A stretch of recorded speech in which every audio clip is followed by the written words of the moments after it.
but I will give you how Mahesh and me are, how we are related and all. Our memories go back to kids, right? And he is my first cousin, and normally the mother side is always where you kind of are more interested than the father, because fathers are always busy. So summer, 2 months were totally, and we are a big group of cousins. We had around 10, 12 of us together. We used to do a lot of things and had fun. We grew up. Fast forward, in 1985, he started, in Gindi started the production. 86, I did my production in VJD. So our life then we started going differently. He continued after his Gindi, he went to IIT Madras to finish his MTech, and then he did his PhD. And then he, during that time when he was in Madras, there was two more things that he did. I remember you did ICW Inter also, if I'm not mistaken, and then he did a group of people who started conversing in Sanskrit. And then he went to IIM Bangalore. Subha and I remember he was one of our first cousins we visited during our honeymoon. So on our way back we spent some time. He was married a year back, and then he had just started his life in this was 93. Must be just 6-7 months in Bangalore. He started it. He had a very glorious career in this. He ended up as a dean. He could have become director, but he didn't want to take up that position because he was more focused. And then during 2008 and all, he started going into spirituality. And the one thing I remember about him is saying is, he used to teach students production management, but he also used the concepts of Veda and all, and how that tell to each other. So he's been 2 years back. He was the first vice chancellor of Chinmaya Open University. He did some couple of things. Then he had, because his daughter was doing his PhD in Bangalore, he gave up that question, but he continued in his journey, and he has now been going around. He's got his own.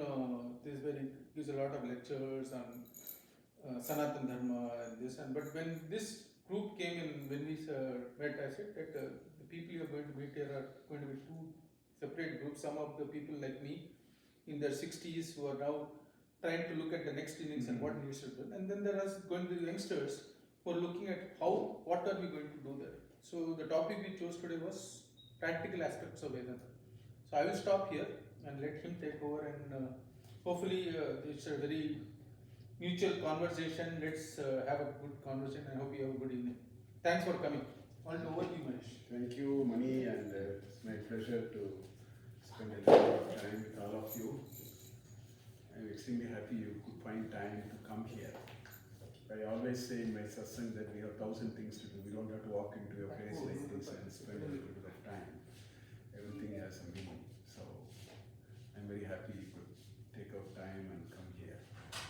He asked me, what do we talk about? Then I said, practical Vedanta. There are a lot of people think it's an oxymoron. Because Vedanta and practical never goes together. That's what people think. Whereas it has been my mission to say that both will go together. So that's why I said let's talk about practical Vedanta. So I am a professor, so if I start, I will never end. But I'm not going to do that today. I will speak for about half an hour, 45 minutes. I think we should have a nice conversation rather than me trying to give a lecture. Anyway, I'm giving 2 days of lectures. If you want, some of you can come there. Anyway, so I have been asking people for the last 30 years. I have been asking people, how many of you want to be unhappy? Nobody has put up their hand. Nobody has put up their hand because every one of us want to be happy. That seems to be a very simple goal of life, irrespective of whether, the demographics doesn't matter. It's blinds neutral on whatever parameters we bring all over the world. People say, I want to be happy. So our life is a journey of discovering happiness, actually speaking. That's all. And while it appears to be a very simple idea, being happy seems to be such a simple idea, but I think our life all over the world is a life of constantly Because we start making certain assumptions about happiness. When we are all kids, we thought happiness means getting a good mark in whatever we do, or get a good gold medal, or good grades, and so on. Then we find that that probably is not happiness. Then our assumptions get challenged. Then we say, oh, happiness is getting a good job. But I have not found people to be happy just because they got a good job. I have seen thousands of people. So looks like that's not the. Then we think maybe if we get married we may be happy. Then if we get children we may be happy. This journey goes on and on, right? So the question actually in front of us, young and old, new and young and all, there's only one question: what is this journey to happiness? All of us make only that journey. And the question is, what is this happiness? So we need to understand this whole notion of the pursuit of happiness, which all of us are actually knowingly, unknowingly, doing. Let that be one side. So I want to quote, there was one Bhartrhari, a great king, King Vikramaditya's brother actually. There's a very interesting story about him, and if I take the story, it will take time. But he had a very shock of his life because of a certain event. Then he gave up everything, and then he wrote 3 beautiful pieces, 100. Niti Shatakam, Shringara Shatakam, and Vairagya Shatakam. So one shloka comes to my mind, because that very beautifully describes how do we spend our time. It's a very beautiful shloka. It says, Adityaihi gataragaraha samkshiyate jivitam. Vyaparaihi bahukarya gurubihi kalopi na jnayate. That's what we do. I am too busy. Vyaparaihi bahukarya gurubihi. I am too heavy. There are too many things for me to do. But what happens? Adityaihi gatar, every day sun rises and sets. Every day when sun rises, and there is a very beautiful Rigveda Sutta called Ayurricha. It characterizes this so beautifully. It says, our life is like a bird, and as every day passes by, one day sunset, it appears as though one feather can be peeled out of that bird. So Rigveda gives that kind of a description. But what he is saying is, every day when the sun rises and sets, one day is gone. So I keep telling, let's assume we live for 100 years. That means we have 36,525 days. And tomorrow it is going to be 36,524. Day after tomorrow it is going to be 36,523. So that is our life.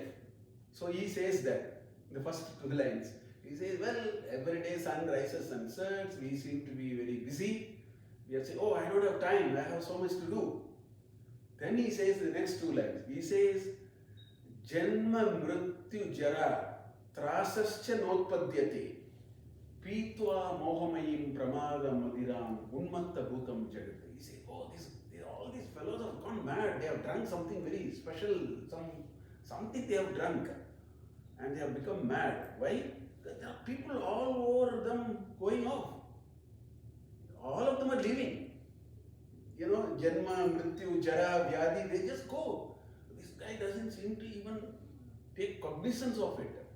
So he says, I think all these guys have taken something, some strange pana, something they have taken that they have gone mad. Like that he says. But the same idea, in Mahabharata there is something called Yaksha Prashna. Mahabharata has 5 parts. One of them is Yaksha Prashna. Very beautifully, about 60 questions are there. Very thought-provoking questions. Yudhishthira was asked by the Yaksha and so on. There is one question that was asked. What is the strangest thing you see in life? Kimascharya. That was the question that Yaksha asked. This Yudhishthira gave a half a liner to it. He said, Ahanyahani Bhuttani Gachanti Yamalayam. Every day, people go to Yamalaya. Not Himalayas, Yamalaya. Ahanyahani Bhuttani Gachanti Yamalayam. Then he says, Sesha, the balanced people, like us, carrying on with our work. Seshaha Stavram Ichanti. They have such a sense of entitlement that nothing will happen to them. They seem to have such a sense of entitlement. Kimascharyam atapparam. What can be more stranger than this? Now, what I am trying to say is our pursuit of happiness is sort of, it's confounded by a lot of things. There are so many other things that we are doing, but the only thing that happens is time passes, right? This is the life that we all go through. You know, one can describe it in so many words, but essentially that's what we are talking about. So the question therefore is, what is this practical Vedanta? What is this Vedanta? Do we need Vedanta? It's the first question people ask me. Why do we bother? I talk about what Vedanta a little later, or spirituality, if I have to use an equivalent word in English and so on. Why do we need Vedanta? I personally feel there are two reasons why every one of us will have to get onto the path of Vedanta. You can postpone, we can look the other way, we can ignore, we can assume it doesn't exist. I don't think we can escape. And why am I saying that? First thing, the day we become reflective of life. And that's why I said we are too busy. We are doing too many things. We don't seem to be a little reflective.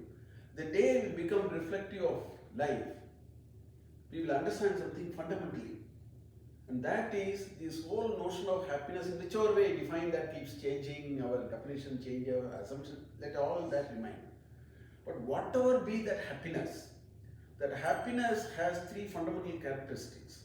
One, it is temporary. Number two, it is not fulfilling. Number three, it is fleeting.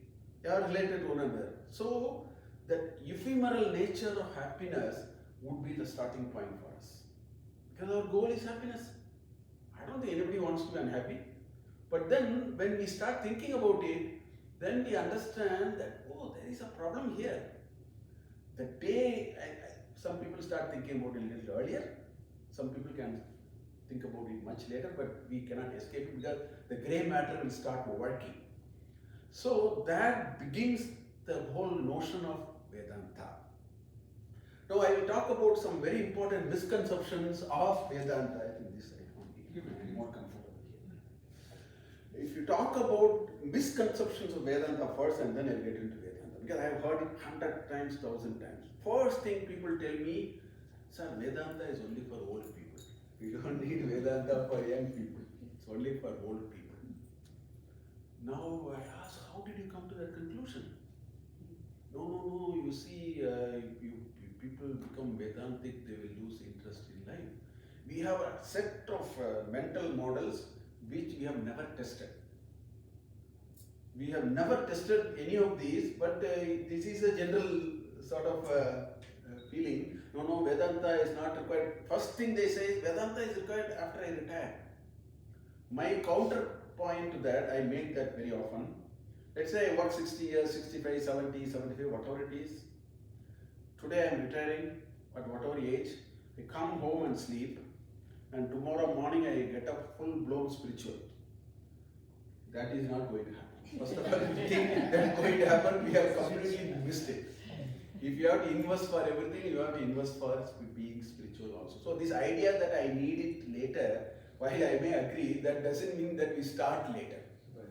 That's a mistake a lot of us do. I see a lot of people, after they retire, their health goes for a toss. They don't know what to do. They have not thought about it.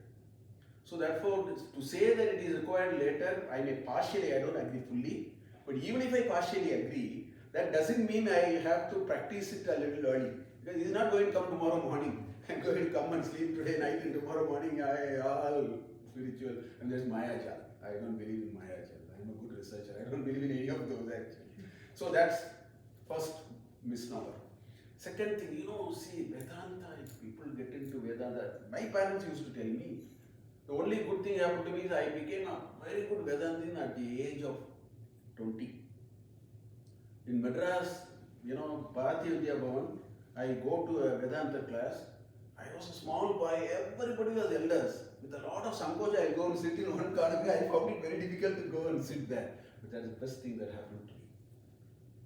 So I don't first believe that Vedanta is required later, but my parents also used to say. So the point they make is, you see, if you get into Vedanta too early, you will lose interest in life. Right? This is what they say. I have seen that happening even to me. When I teach what is called innovation, there is something called the valley of death. in innovation literature, when we talk about it, when you try a new things, there will be an initial dip, and then it sort of picks up. So this losing interest in life is a process you have to go through, but if you know how to weather it, it beautifully opens up. This is my own personal experience. When I was doing PhD and a few years later, that I can sort of recollect, but it gave phenomenal direction and energy. So therefore, that if you do Vedanta, you get disinterest in life. Essentially means we haven't even walked that path. Unless we walk the path, we have no idea what we are talking about. But there's a mother of all these misconceptions, which I find it very strange to understand. The mother of all misconceptions is, well, if I am a Vedantin, I don't have to do puja, I don't need God, I don't need, I am a Vedantin, so I don't need any of rituals. Nothing is required. This is what I call as the mother of all misconceptions. Because in Sanatana Dharma, unlike in a Western paradigm, everything is a compartment. Religion is a compartment, spirituality is a compartment. They don't have to necessarily sort of mix these two. It's a separate sort of an exercise. In Sanatana Dharma, that's not the model. They have to completely inform one another. In fact, one feeds so beautifully into the other. If you look at the entire Vedic corpus, we have what is called Karma Kanda, Upasana Kanda, and Jnana Kanda. So beautifully they have laid it, so that it sort of plays into one another and that molding happens. So that if somebody becomes a Vedantin, then they can give up. In fact, I know Swamijis, because I am very connected with a lot of Swamijis. I know Swamijis who have completely messed up an ashram, because they are highly political. They are not a Swamiji material, but they have become a Swamiji. That's why I say, people ask me when I lecture, they ask me, when will I get sannyasa? I said, you cannot take sannyasa. Sannyasa must take you. You can't, a lot of people take sannyasa. You can't take sannyasa. Sannyasa must take you. What I mean is, there is a certain mental process. You need to become molded. So these kind of half-baked things happen. Vedanta has nothing to do with any of these. That means our understanding of Vedanta is completely gone. So let me define what Vedanta is so that it's appealing to everyone. To me, there are 4 axes of Vedanta. Very important for us. I will leave all the jargons. I will not get into Advaita technical terms, because that's nowhere I do a lecture like that, because it serves nobody except saying that I know some terms and all that. I'm not going to do any of that, because it serves no purpose actually. What is Vedanta? A Vedanta the first principle of Vedanta is a belief in transcendence. There is a larger force, bigger than us. There's a larger force than each one of us. Very strong belief, and that belief is a very scientific and a systematic belief. I want to ask a simple question. If I see a very beautiful painting, let's say I see a very beautiful sculpture, there are 2 questions I can ask. First question I ask is there a sculpture at all? That's one question. The other question is, where is the sculpture? I think a sensible person will only ask the second question, not the first question. And I know that if there is such a beautiful idol, there ought to be a sculptor. They are only trying to find out where the sculptor is.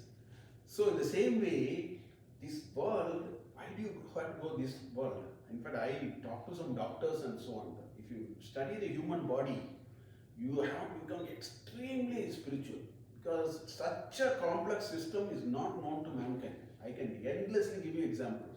When a mother gives child to a birth, the uterus, which is this big, shrinks to this size in about 8 hours. No known material can ever be manufactured like that by any amount of science and technology. That kind of elasticity and creep people are trying. This curvature in our leg, if it is a 1 millimeter, if the curvature changes, we will fall. We will not stand. God's creation is so beautiful. This little bit of liquid in our ear, if it gets slightly adjusted, you get vertigo.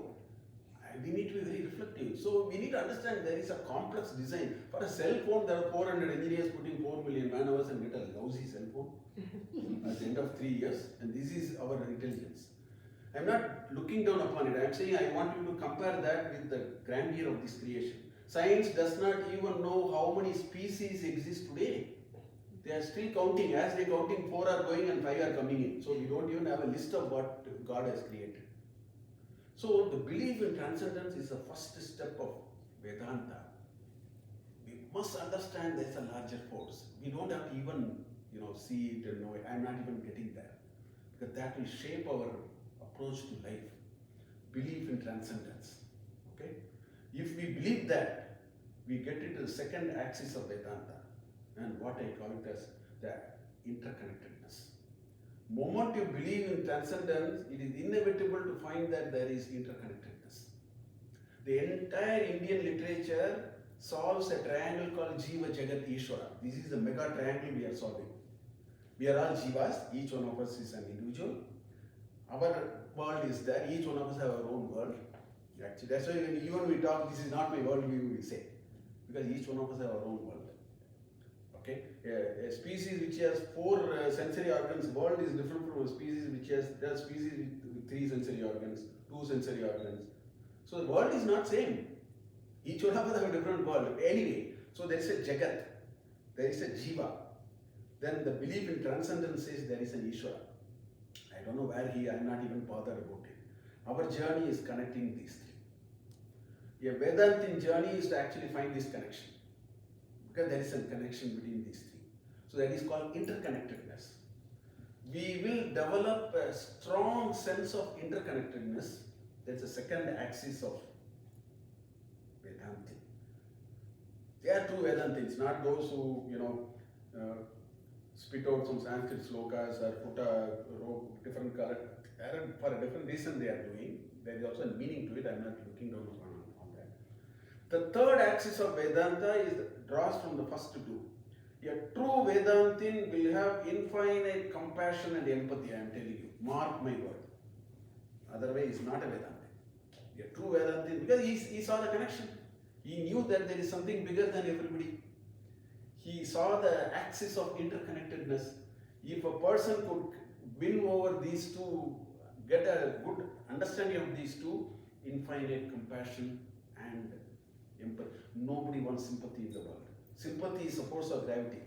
I throw it like that. I pity for you. Pity is a force operating on a gravity. Nobody wants it. People want empathy. People want compassion. That is the third axis of Vedanta. Then there is a fourth axis of Vedanta, which is called sense of purpose and meaning in life. I am a professor of management.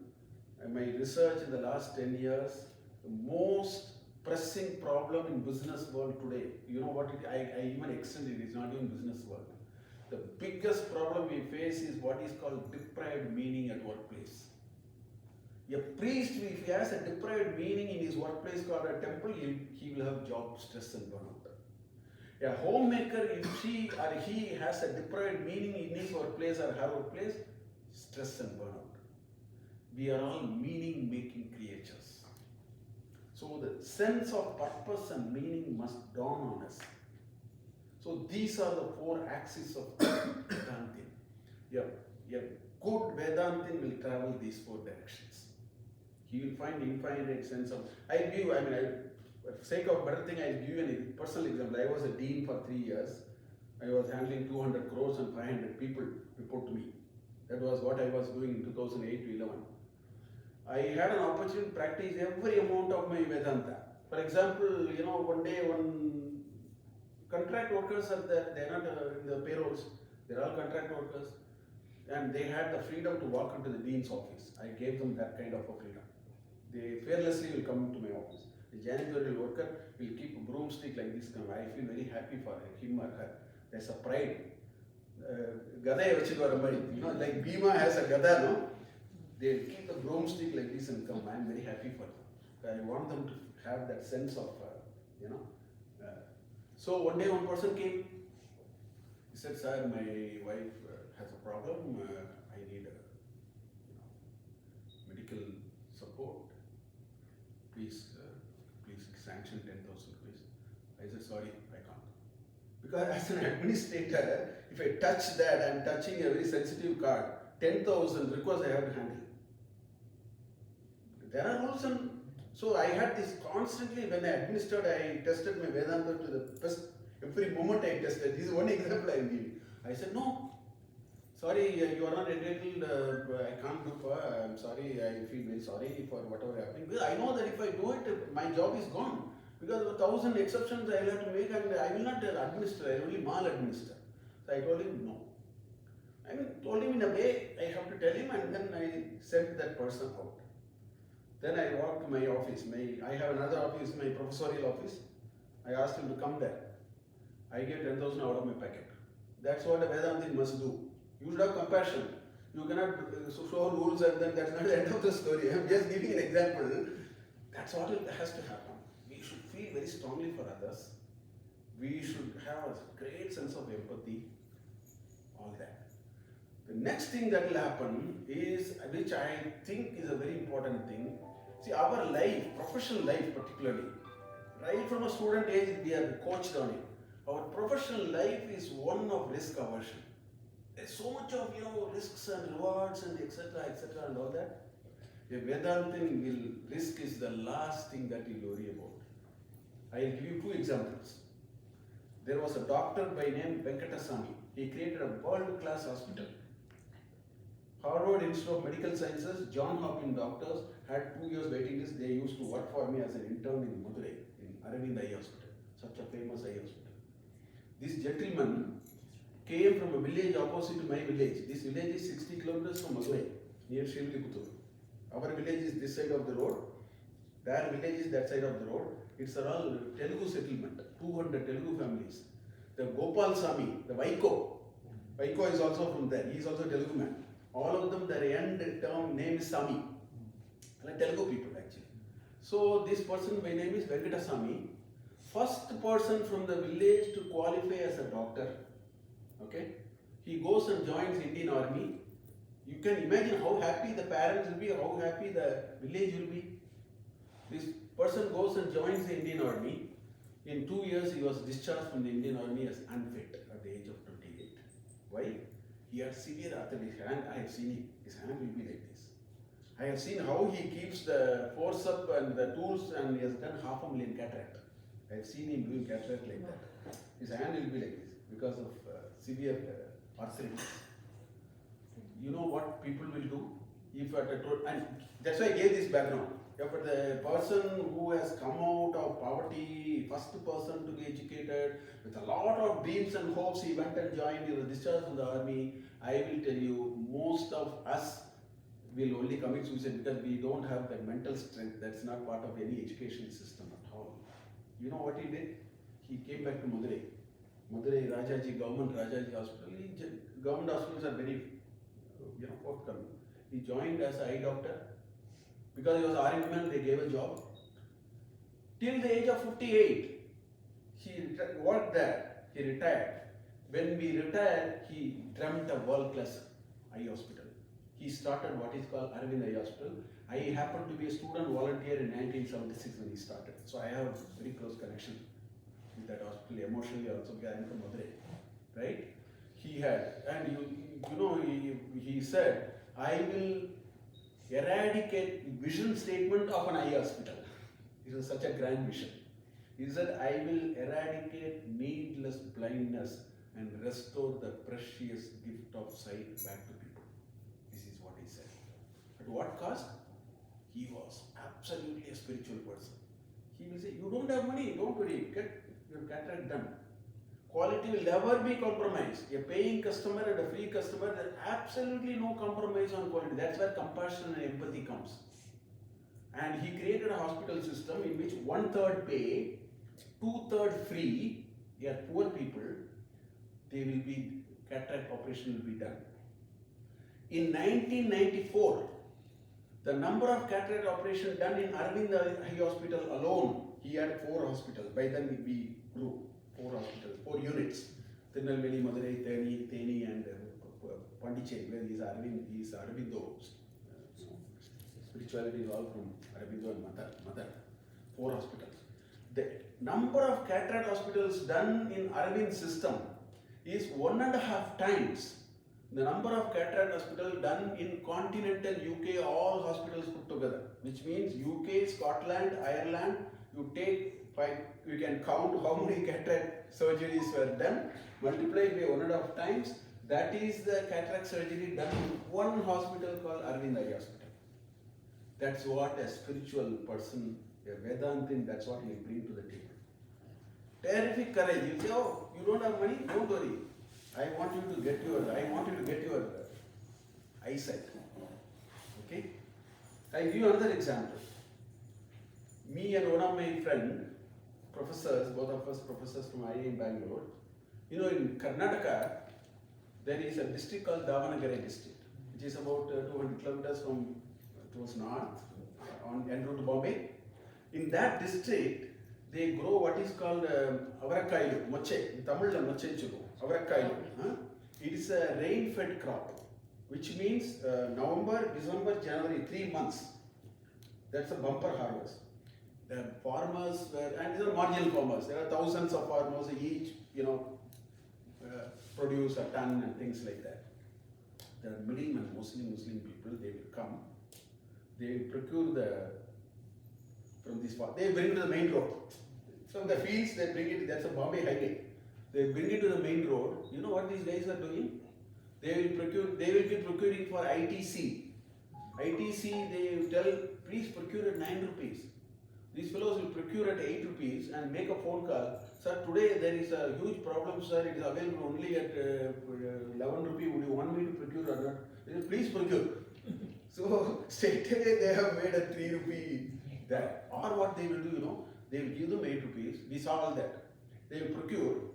The truck has been loaded. If you go 250 kilometers south, you will come to Bangalore. If you go 250 kilometers north, you will go to a place called Ratnagiri. These are the two big markets. You know what these fellows will do? They will take a cell phone, call the KR market in Bangalore. What is the price of soya? This mochakailu? You say 10 rupees. Okay. You'll ask, what is the price of mochakailu in Ratnagiri? 10.50. He'll simply ask the truck to go this way. So he makes another 50 paise on that. This was what was happening. So we wanted to help. So we thought we will do what is called market intervention. And we wanted. So what we found was we need at least 30, we are professors here.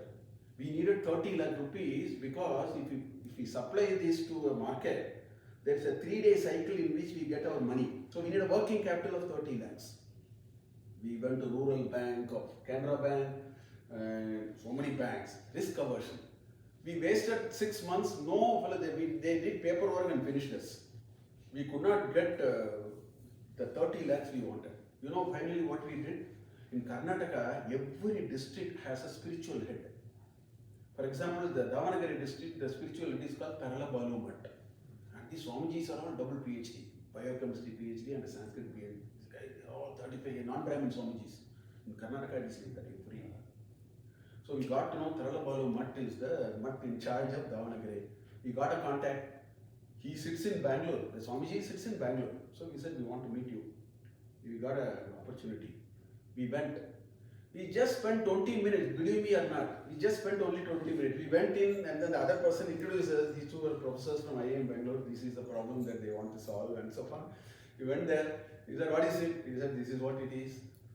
We need about 30 lakhs because if we give it a working capital. He had two cell phones. He picked up one cell phone. He called the chairman of the corporation bank. He was his Shishya. He said, please provide them Atpar facility, something, he said, and put down the phone. 30 lakhs was solved. Then we had a second problem. He said, Swamiji, we are professors at IIM Bangalore. There are 800 farmers. Somebody has to collect all these vegetables. He pressed some bell. Some fellow came from the mutt. He said, what do you want? He said, this is what you do. From tomorrow morning, set up an office and collect. So, okay, finish that. Okay. Then he asked, Swamiji, it has to be brought. We need a truck. We need to transport it, not trucking facility. Oh, is it so? He picked up the other phone and then he called. And then there was one trucking fellow. He said, from tomorrow, how many? He asked me, 3 months we need, Swamiji. 3 months you arrange trucking. Whatever charges you tell them, they will pay. Finished. That was over.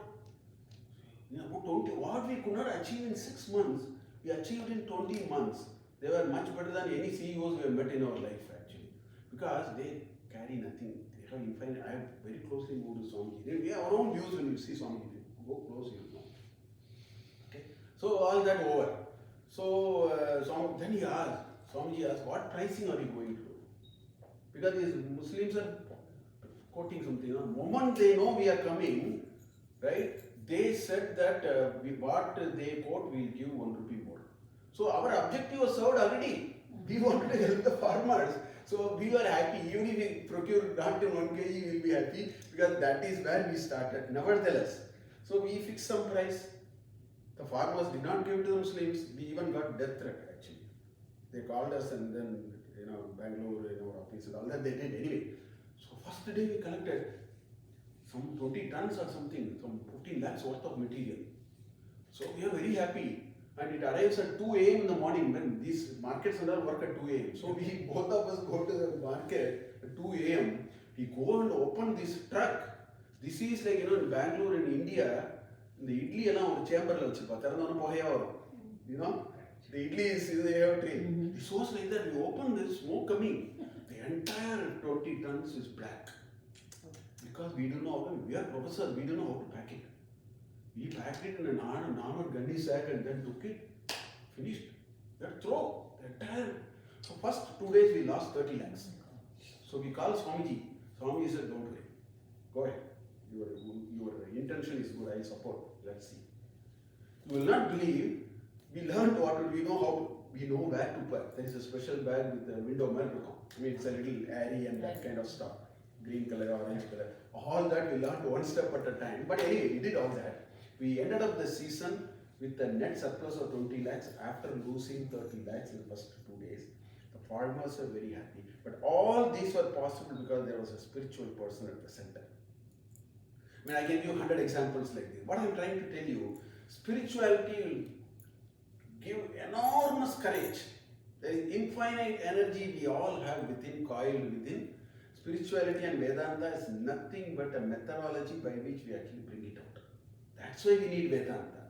And I keep telling, sooner better. The sooner we understand this path of Vedanta, life will be a lot more meaningful, life will be a lot more challenging and so on, interesting and so on. Now, how do we get into this? How is this Vedanta different from many things that we do? We are all professionals, we do this, we do that. Everything that we do in the professional life will never apply here. That's the challenge. For example, Vedanta is all about what is called the world inside, whereas all that we do is the world outside. There's a huge difference between the world inside and the world outside. Vedanta is to know who I am, to see the connection between the three. So there are all our sensory organs are absolutely no use. We have to understand there are fundamental challenges that we face. These sensory organs are useful only for outside world. For this journey, it is of no use. Sensory organs are useful for dealing with the world, but to travel the path of Vedanta, it may not be useful. We tend to think, we can use the same methodology, and that's why I'm saying this. We tend to think, whatever we do with the outside world, for which the sensory organs are very important, we think that's the same way we will. I'll give you an example, you will understand. Suppose this room is pitch dark. Think that it's absolutely pitch dark. How many of you know you are there or not? You don't touch and I am there. We never do it. Why? Because we don't need any of the sensory organs to know us. Whereas if I want to know whether you are there, either you have to, if you cough, then I pick up the sound. Or you call my name, then whatever. Or I take a torch and then through my eyes I see, somebody is sitting here and so on. For the outside world, definitely we need the sensory organs. We are naturally wired. We don't need any sensory organs to know who we are. There lies the challenge, there lies the problem also. Therefore, trying to use that to know myself is not possible. That's why it is called Atma Vidya. We need to know ourselves. And to know ourselves, there are some methodologies. That's why the meditation and dhyana, slowly it will take us inside. Now, what is this taking inside? I'll again give an example, otherwise you don't understand this. Imagine I put a beautiful house, 5-bedroom house, very well-appointed house. After building the house, just imagine this possibility. After I build the house, my entire lifetime, I go and stand outside on the portico and watch what is going. Imagine I do something like that. I'm just standing there. Throughout my lifetime, I built a 5-bedroom house. I never stepped in. I was just standing on the edge of the portico and just seeing. That's what we are doing. We don't look inside. We all the time look outside. We never look inside. Vedanta is, to become a Vedantin, we should find a way to look inside. And that looking inside is, we have to become a little reflective. See, in outside world, how, what and why are wonderful questions. That's why we'll gather knowledge. But for the inside world, there is only one question which makes sense. What is called who. If something happens in your life, rather than asking how, what and why, try to ask who, you will become very reflective. For one of the very nice speakers who I may regard as my guru, he gives a very good example. He says, when the apple fell, right, Newton only asked, why did the apple fall? Therefore, he discovered the force of gravity. He says, if Newton chose to ask who fell the apple, that's not a bad question. Who fell that apple? Why did the apple fall at 11 o'clock? Can it not fall at 10:35? Can it not fall at 11:05?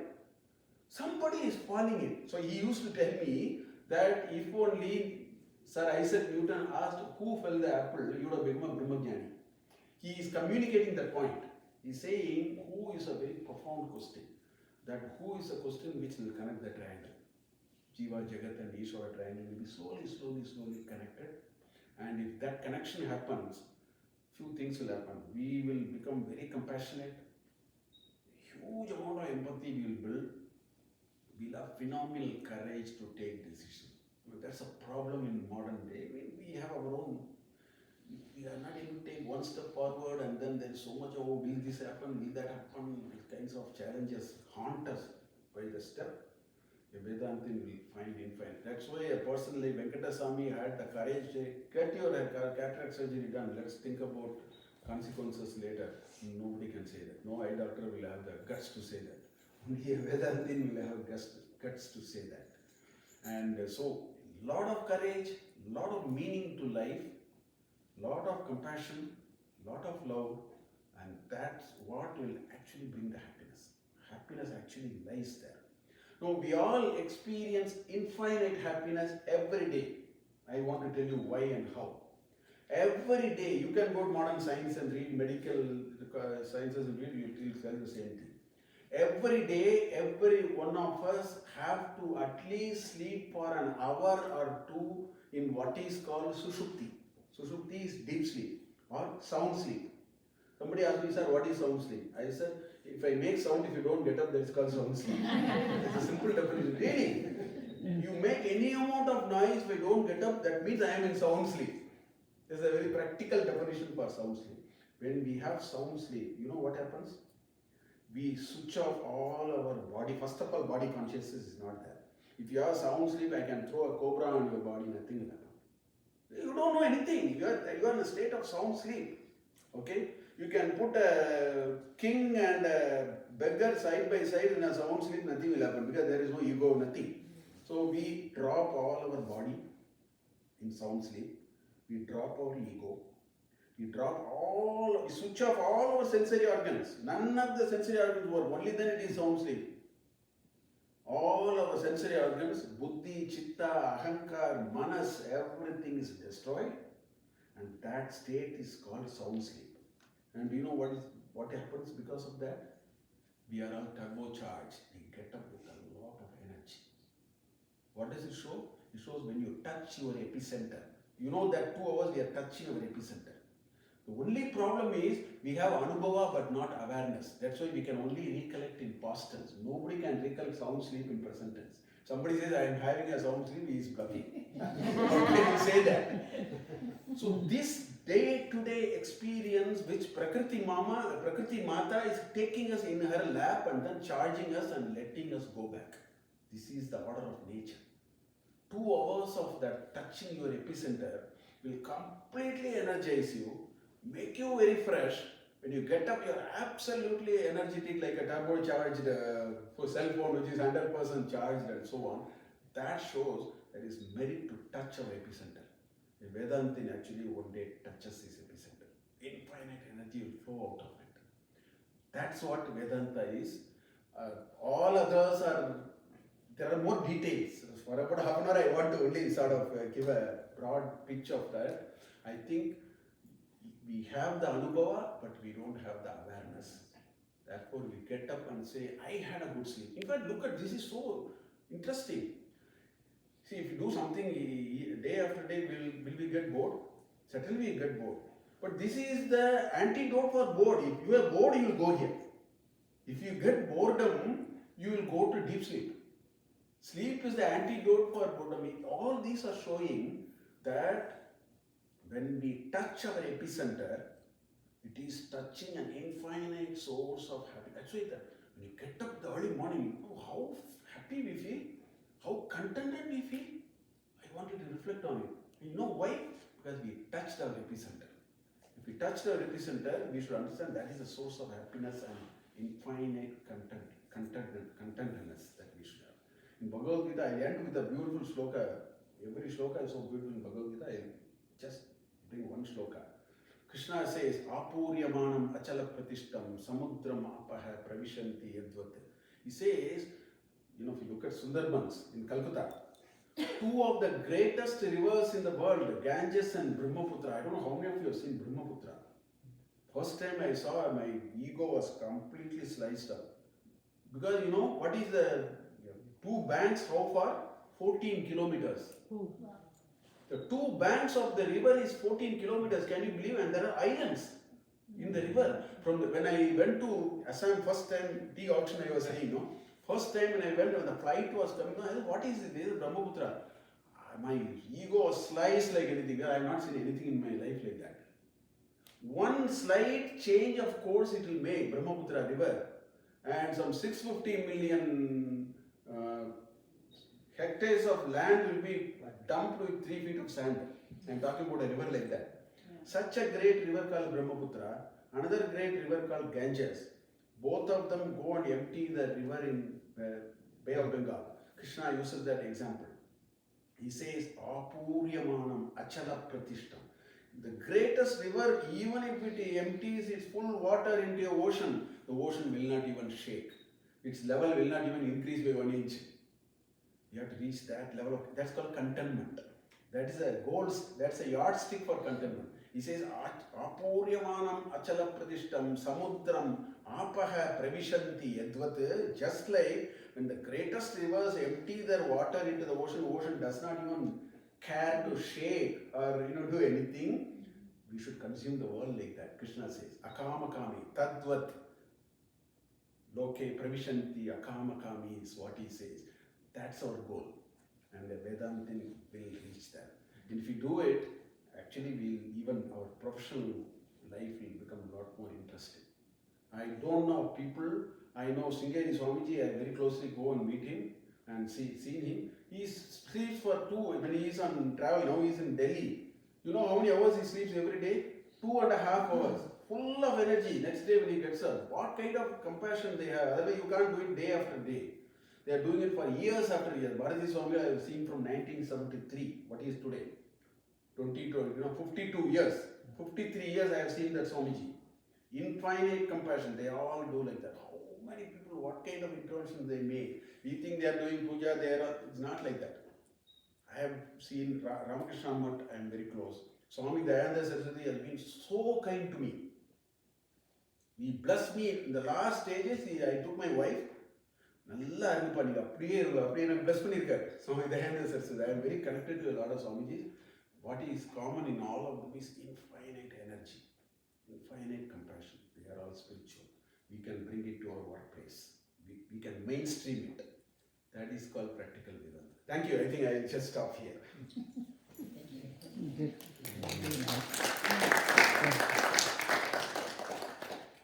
So you can have a little bit of a freewheeling. I have a question for you. I was thinking about. You're talking about the valley of death. When we're talking about when you get into that stage, there's a loss of interest and all of that. And you gave the analogy of how that is applicable in work, innovation, and all of that. So I think when anybody gets into it, there is a certain shall I say, gush of energy, that the enthusiasm is there. Even when you take a New Year resolution, I want to go to the gym every day, 10th January, boom, that's gone, right? Yeah. So maybe if you can say that the exemplaries and examples you gave, they also went through that valley. Yeah. There must be some lessons Yeah, we can so- take from that. Yeah, look at it. So you are right. Many of we call it Aramba Suraha. Vayam Sarve Aramba Suraha. We all start and let's do it and so on. So what will stay? That's the question. In order for something to stay, you need to put the big picture in front of you. If you don't have a big picture, then we have every reason to slip off. Right. That's why the 4 dimensions are very important for us. Otherwise, I don't even know why should be a Vedantin. I mean, it's a nice thing, wow, it's all very nice. Let us start. After a few days, I don't know what to do. I mean, it's okay. I think it was a nice talk and so. So, even in innovation literacy, that's what we say. If you don't have that vision and the purpose of what you are doing, the chances of us going astray is very high. In fact, so the initial enthusiasm will actually die only when there is a total lack of understanding of where we want to reach. Therefore, that clarity if we develop, that will hold us on. That is the impetus, right? That's Thank you. Sir, you got something. Sorry, just for clarification, Veda and Vedanta, it is now. Okay. How? Yeah, very nice. So, a few minutes I will take because, see, if you look at the entire Vedic corpus, the Vedic corpus, as we all know, is actually a 4 by 5, 4 by 4. We only 1 4, another 4 we don't know. The Veda is a 4 by 4. You can slice and dice in a 4 by 4 kind of a matrix. One dimension is Rig, Yajur, Sama and Atharva. That's one kind of a classification. But if you take each one of them, I mean, imagine each one of them to be a column, then there are 4 rows in it. Okay? So let us take Rig Veda, which is the largest Veda. Primordial, the original, the largest is Rig Veda. So each Veda has 4 components. One is called Samhita or Mantra. They have the core mantras. Then each Veda has what is called Brahmana. What it means is there is a lot of operations manual in Veda. How do you use it? If you appropriate a deity, what should you do? Okay. For example, I recite that mantra. There is something called Surya Namaskar. Many people don't know what is contained in that. Because in Yajurveda, it will have a lot of Brahmana. So there is one mantra which says Pushkara Parne, Pushkara Tande, Sargastirya. What it says is take lotus leaves and lotus stems, put it to the extent of your this thing, Kadukal, up to that. So there are a lot of instructions. It's an operations manual. There's a second layer. That's called Brahmana. Brahmana is not Brahmin. It's a technical term. It means it has the operational details of how do you use the mantras in order to do what you have to do. That is called Brahmana. Then you have a third layer, and that is called Aranyakas. It comes from Aranya. See, as we go a little older, slowly this grey matter comes. We want to sort of become a little more reflective. We want to do a lot of upasanas. So they are all contained in Aranyakas. Then you have what is called Upanishads. Upanishads are called Vedanta. The other name for Upanishad is Vedanta. Vedanta means Vedanam Antah.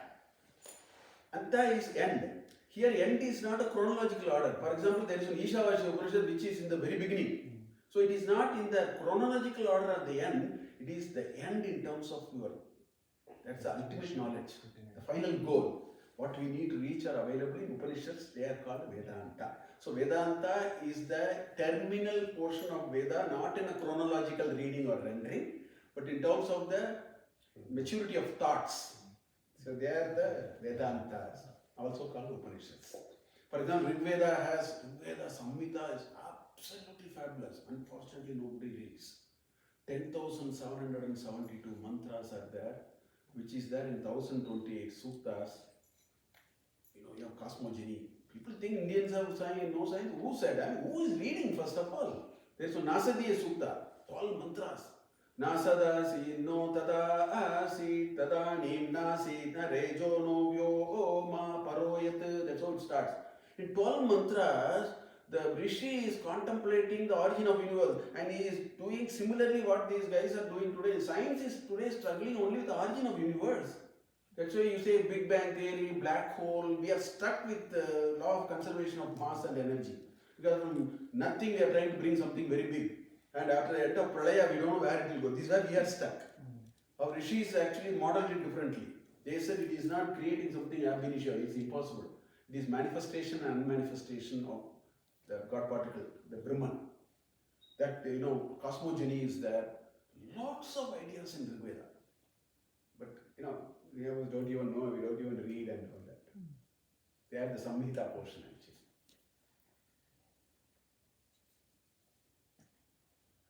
So one more question, just when he was introducing you, and one of the passions that you developed was to converse in Sanskrit with friends.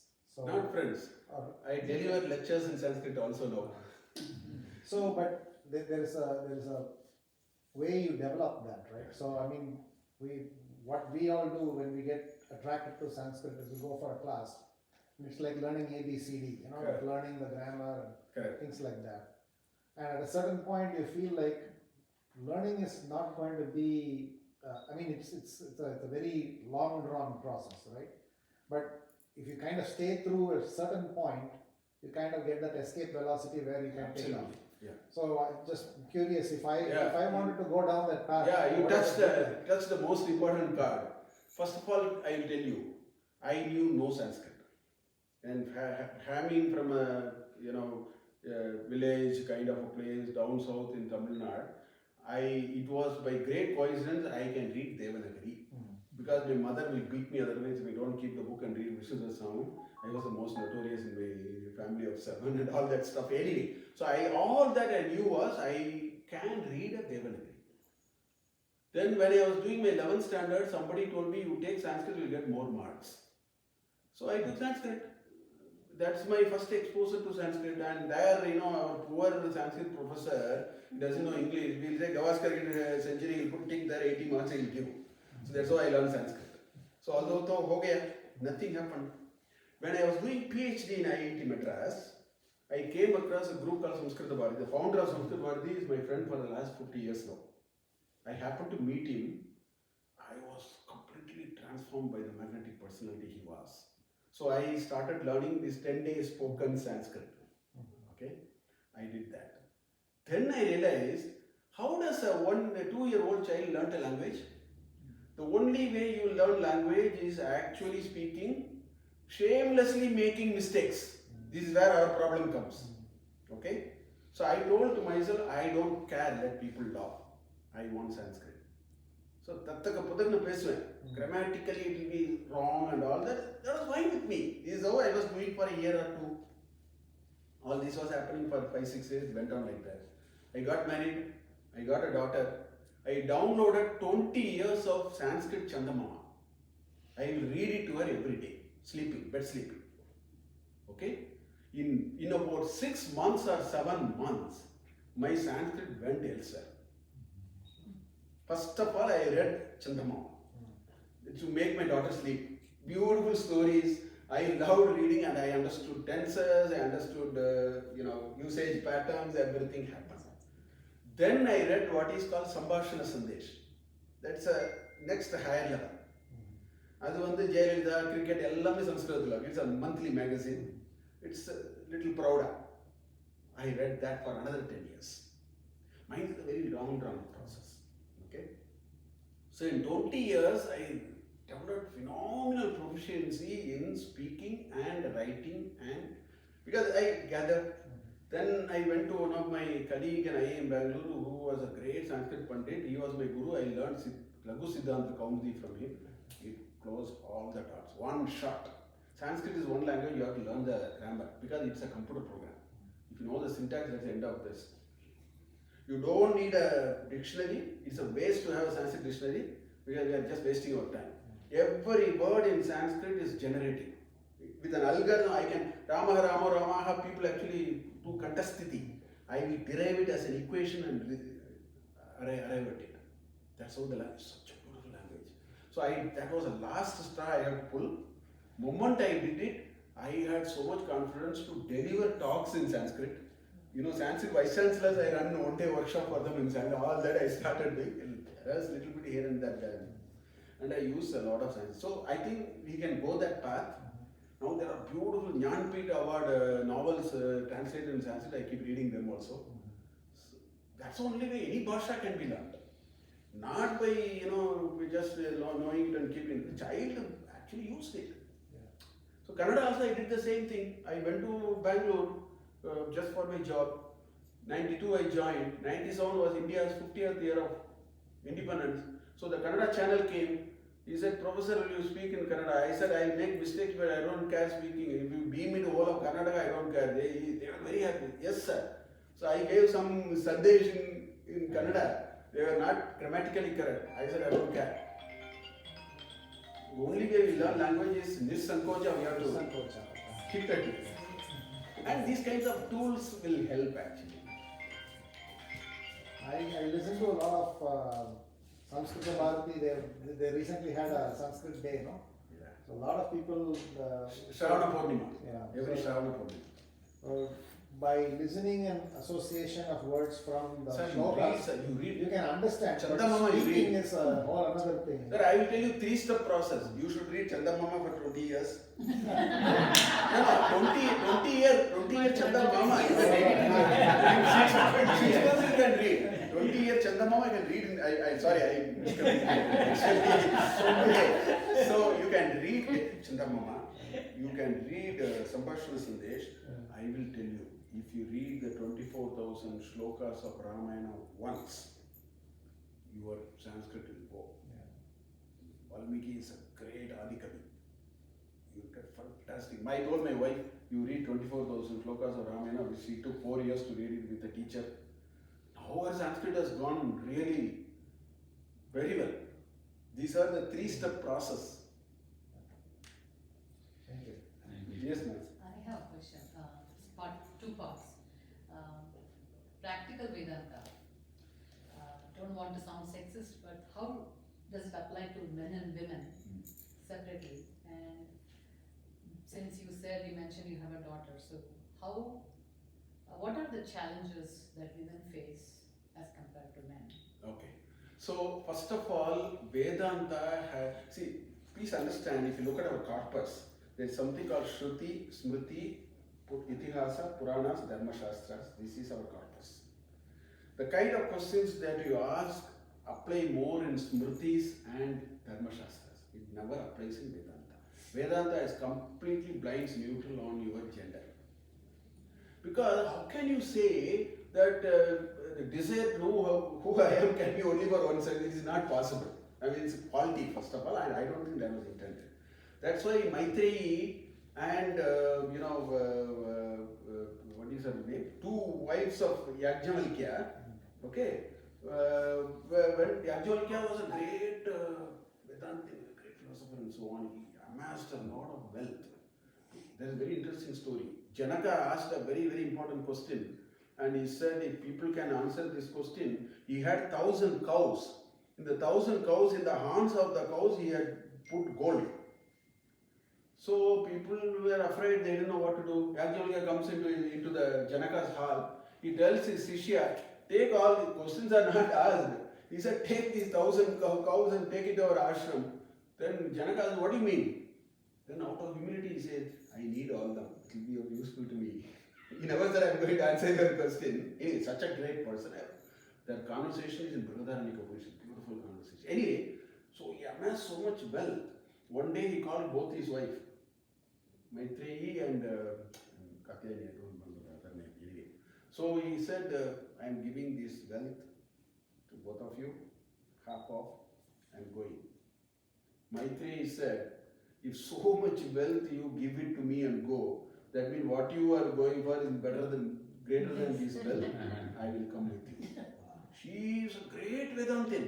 There is something called Antaryami Prakarana, beautiful Prakarana in Brihadaranyaka Upanishad. So, and there are, I think in Rigveda 10,772 mantras, there are, I think, 16 Rishinis who are mantra drishtaras. So Vedanta has nothing to do with, men, woman, nothing. The right to know I am, the right to develop that higher values of our life is available for everyone. That's why anybody can read Upanishad, anybody can deeply contemplate into it, Prasthanatrayas can be read, Bhagavad Gita, everything can be done. Now, when it comes to the Smriti, there are a lot of procedural things they have put. That's what we do in modern corporate. You say you people do this, there's a division of labor and all that. So that's how they have actually done it. Now today people ask me, sir, no, why won't I read Veda? I tell them, please read. But I ask them, what is your intention? Do you want to say, I want to establish my right, or you want to evolve and then find your true nature? If you want to evolve and find your true nature, for a lady, I give you 100 examples, which our ancestors in their good faith thought that may be better things for you to do. But if you still want to read, please. And there are any number of people who will reading Veda and have gone down the drain. So if you want to go that path, good luck, you go. So I think so people say, they're playing Gayatri Mantra all over tea stalls. It has no value. You can play anywhere. It has no value. Mantras are not to be simply, you put it a background music. It's not like that. They all are particularly. So like that. So in Smritis, they have put certain sort of things. Then we can actually take a view on it. My great-grandmother, I still remember, Komai Party, our great-grandmother, I'm stunned by the kind of wisdom they have in life. You know what she will do? 11 o'clock, 12 o'clock, she will call the next house lady.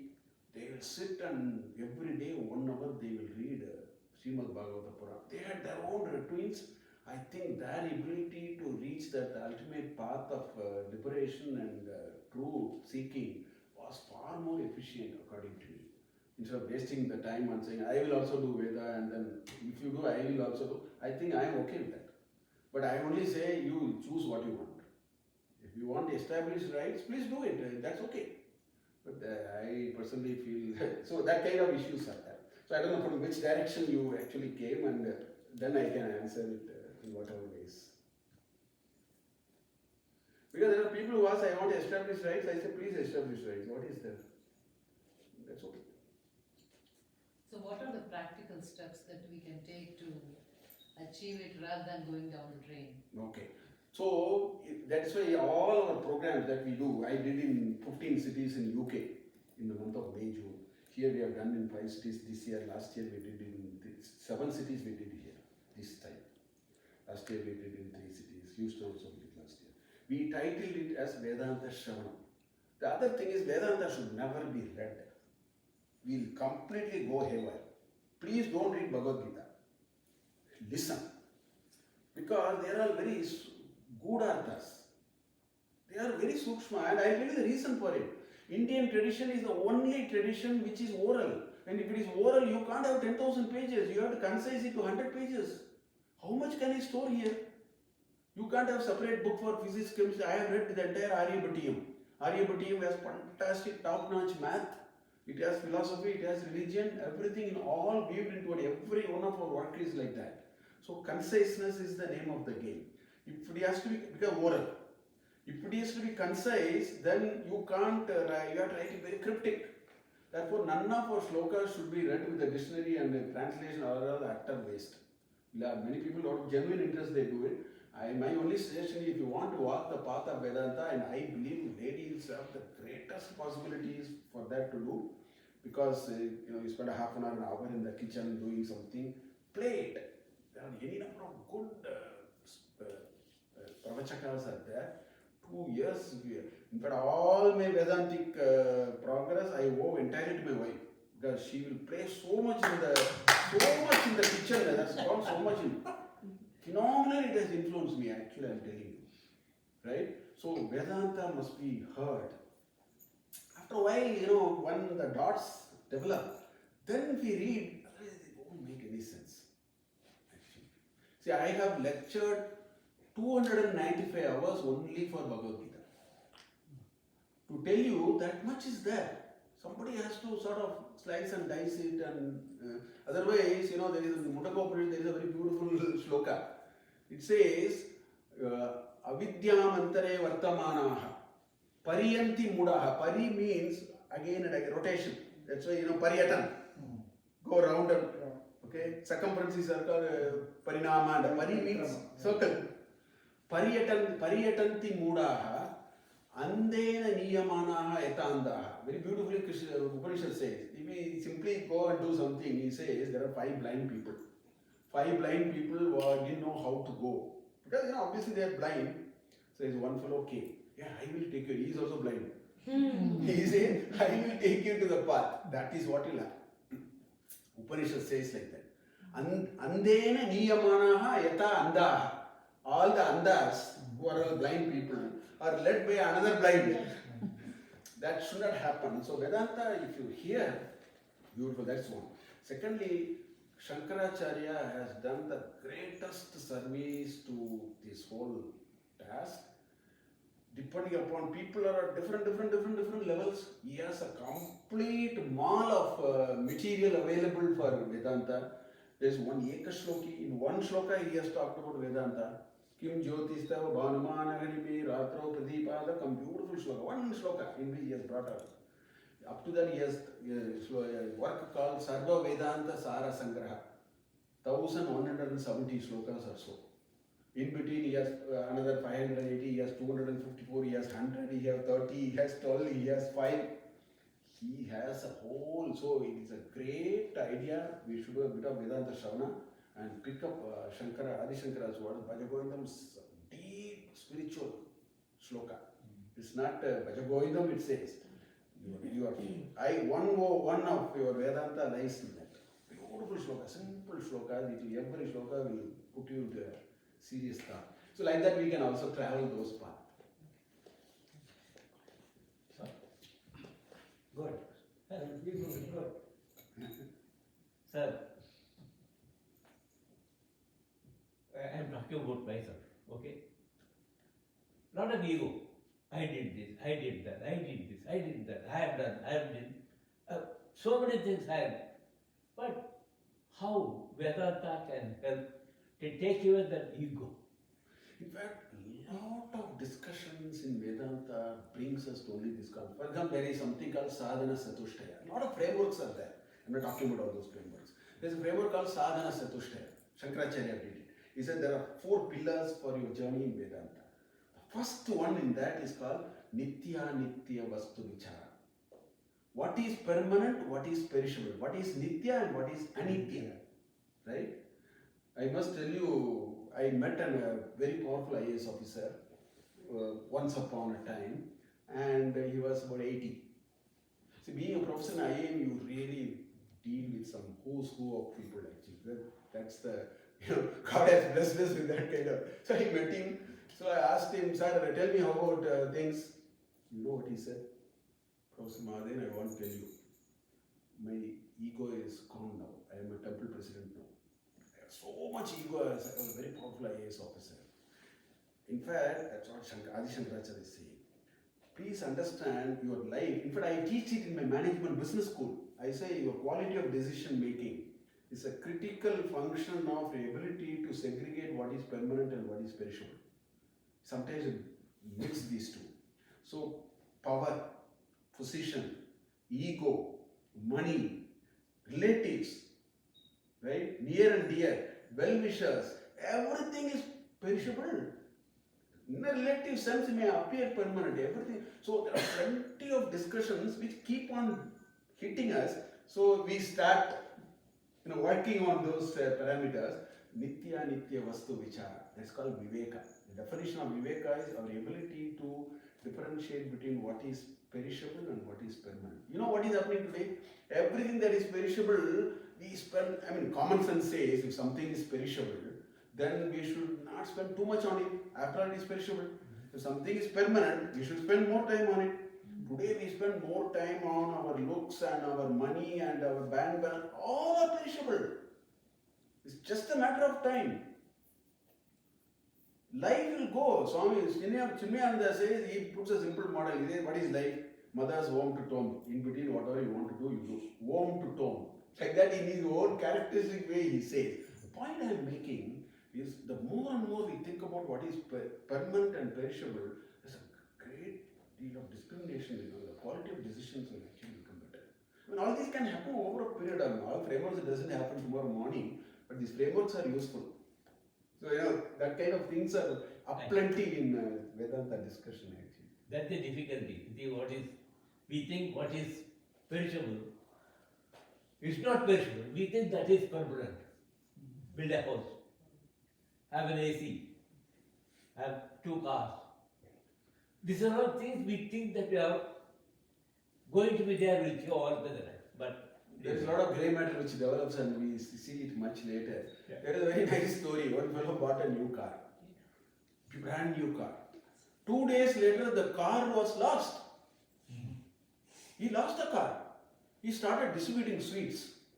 So people asked, why are you distributing sweets? He said, the car was lost, my new car was lost. He said, are you mad? You are saying your new car was lost and you are distributing sweets? He said, thankfully I was not lost. There's a deep meaning to this sentence. He said, thankfully I was not lost, only my car was lost. The point he was making is, this is permanent, there is a little perishable. This is in a relative plane only. And of course, this is permanent, there is a Vedanta and it talks about all that. So, that kinds of things are very, you had something. So my question is, how do the Puranas, do they complement, supplement or help us becoming a Vedanta, like Garuda Purana, Bhagavad Purana, all these, how do they help us? Sir, actually, again you asked a very beautiful question. Very quickly I put this repository in position, then we'll understand. Sir, there is something called the Income Tax Act 1961. He is a big finance, I should not expose my ignorance for the topic. Anyway, there is an Income Tax Act 1961. Constitution of India, for example. The acts are all bare act. It will be only some 20 pages. Section 8, Section 88, Section 80, A, B, C, D, that's all it will say. It will say nothing. It will be crisp. Right? Then you know what people do? They will write what is called a Guide to Income Tax Act. That is 500 pages. These 30 pages will now become 500 pages. Why? Because that Section 80G simply makes a statement. Now I don't know how to apply it. So somebody would say, you see, this kind of paperwork we have to do, these people are eligible, these people are not eligible, we are eligible, you have to do it before this. There are procedural details. So you get what is called a Guide to Income Tax Act. That will be 500 pages.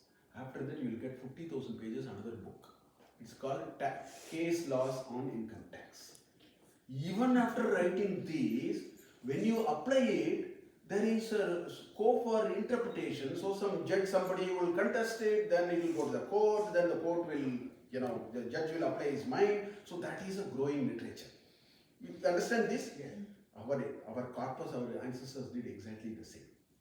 Veda is like the Barat. It only critically says, what are you supposed to do? Why do you live? What are you supposed to do? That's cryptic. That's called Vedas. Now I have to make sense of it.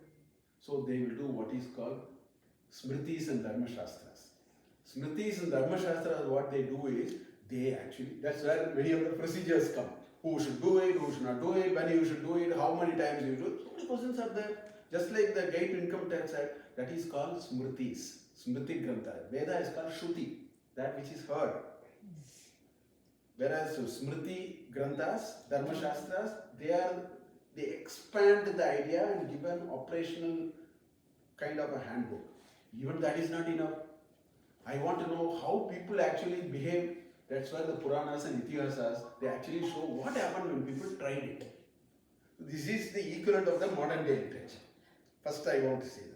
Therefore, you will not be surprised to see that every Purana is encyclopedic. Sir, Puranas cannot be written just like that. There are 5 Lakshanas. Nobody can write a Purana just like that. There are 5 attributes which make a Purana. Every Purana must talk about origin of universe. Every Purana must talk about dissolution of universe. Every Purana should talk about Vamshottara. There is a lineage of kings must be. Purana has astronomy, Purana has agriculture, Purana has Vratham Irkanam, what kind of religion. It's an encyclopedic book. In fact, in Srimad Bhagavata Puranam, in 3rd canto, book 3, there is a chapter 11. In fact, I wrote a book in which I brought it. There is a simple question. The 3rd book is about origin of universe. Moment you talk of origin of universe, the clock is required. The clock is not, time is required only when you talk of universe. If nobody is there, where is the need for time? So there was a question asked there. What is the notion of time?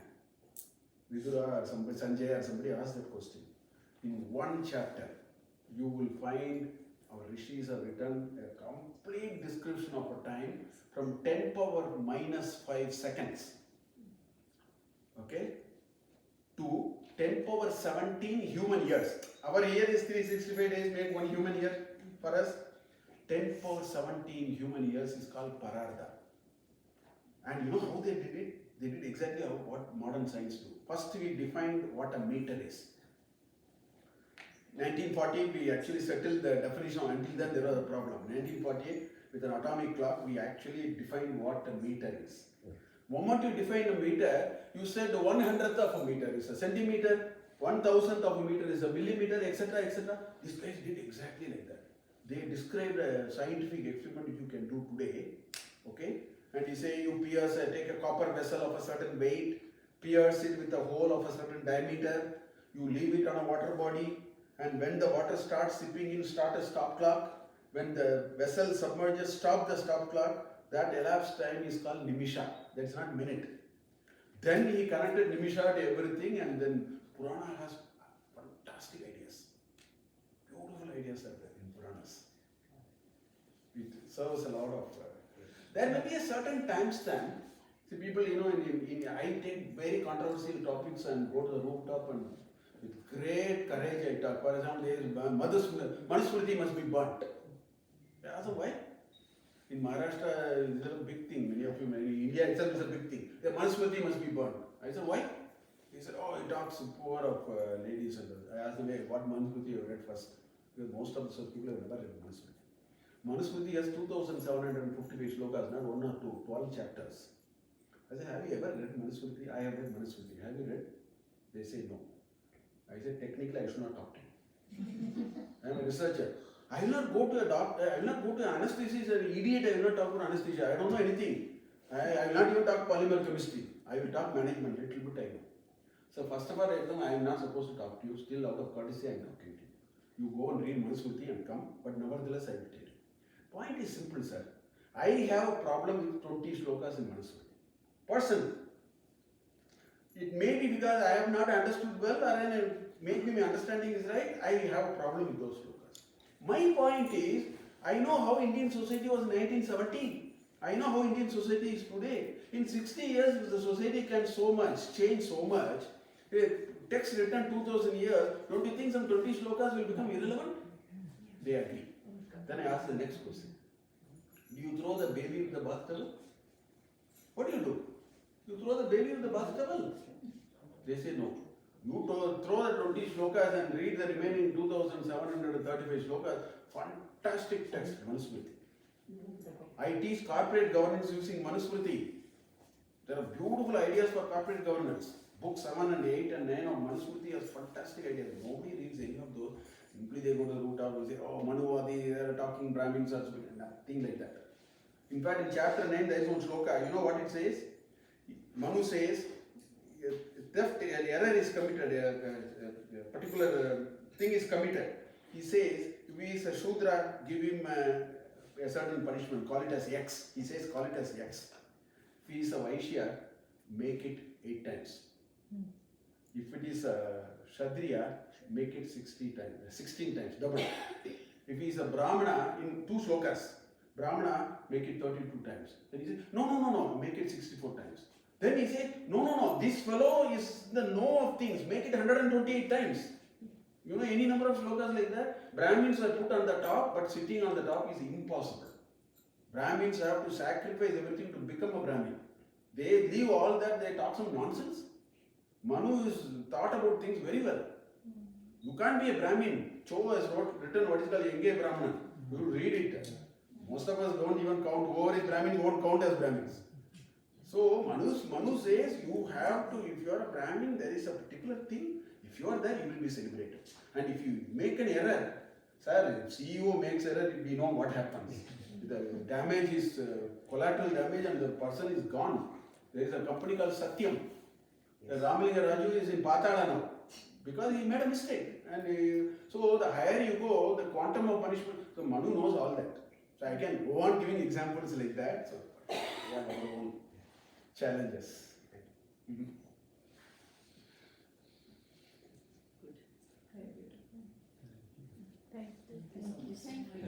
Thank you very much. I don't know whether I made any sense, but I'll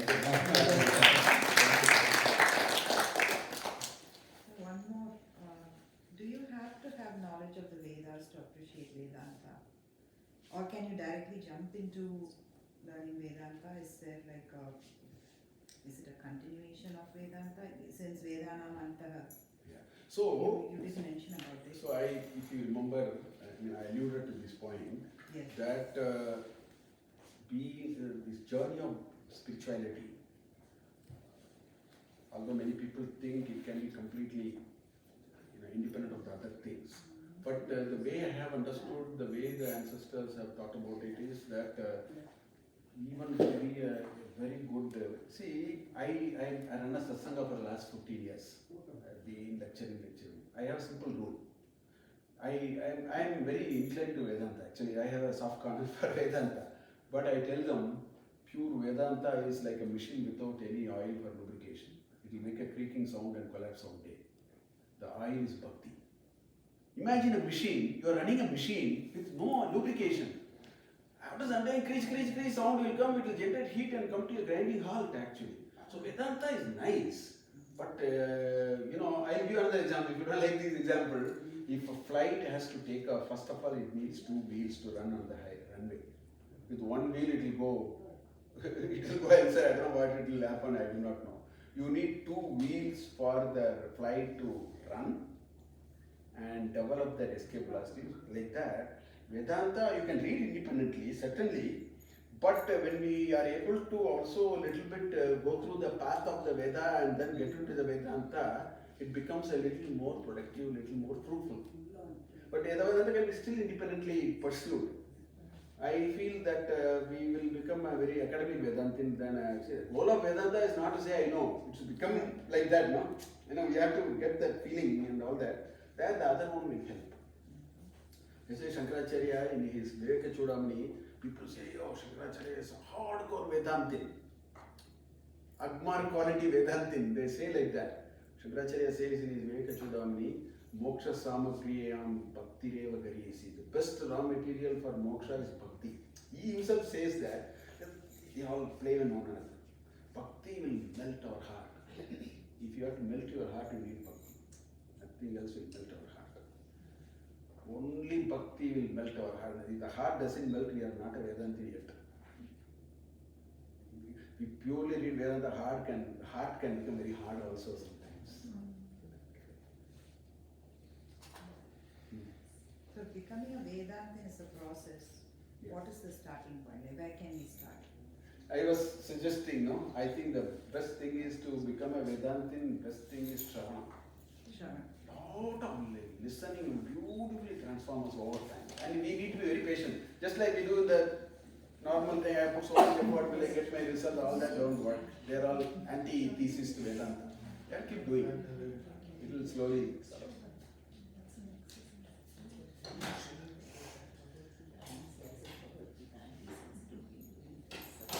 Okay, I think we have some goodies.